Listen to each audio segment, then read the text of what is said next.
હાલો વેપારી મિત્રો તથા ખેડૂત મિત્રો, આજે 29/11/2024 ને આપણે ફિલ્ડ વિઝિટમાં આવ્યા છીએ. તો આપણે ખેડૂતની મુલાકાત લઈશું અને એનો અભિપ્રાય લઈશું અને વેરાયટી વિશે જાણશું. તમારું નામ? બટુકભાઈ જયરાજભાઈ ગઢિયા. કયું ગામ? ગરડા સ્વામીના. ગરડા સ્વામીના. હવે આપણે આ વેરાયટી વાવેલી છે, કઈ વાવેલી છે? પ્રમુખ દિગ્ગજ.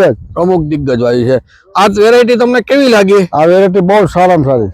બરાબર છે. આમાં અત્યાર સુધીમાં કેટલો આવી ગયો છે? વીઘે 14 મણ આવ્યો.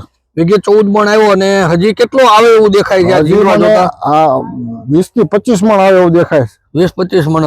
હવે આ વેરાયટીમાં રોગચાળો કેવો રહે છે? આમાં રોગ બહુ ઓછામાં ઓછો આવે. ઓછામાં ઓછો ચૂસ્યા અને થ્રિપ્સ ઓછો આવે છે. બરાબર છે. અને આ કપાસ તમે પેલો આવ્યો કે આના પહેલા? 5 વર્ષથી કરું છું. 5 વર્ષથી કરો છો અને સારો લાગે. આ કેટલા વીઘાનો કપાસ છે? આ છે 16 વીઘાનો. 16 વીઘાનો કપાસ છે. એટલે તમે આ બીજા ખેડૂતને શું ભલામણ કરશો? આ કપાસ આ કપાસ જેને ખેડૂત જે ખર્ચો ન કરી કે ને એવાને આ કપાસની વેરાયટી સારામાં સારી આવે. બરોબર, વાવવા જેવી છે. વાવવા જેવી. તો આ વેરાયટી હોવાય કે બીજી કોઈ પણ વેરાયટી વાવી હોવાય? આ વેરાયટી તો ખાસ હોવાય. બરાબર, આ વેરાયટી ખાસ વાવવા લાયક છે. વાવવા લાયક.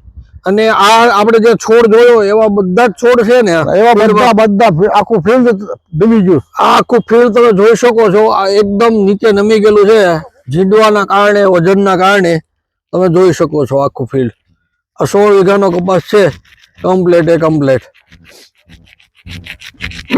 એની તળબળ પણ એકદમ સરસ મજાની છે, ખુલ્લે છે, ખુલ્લી જાય એવી.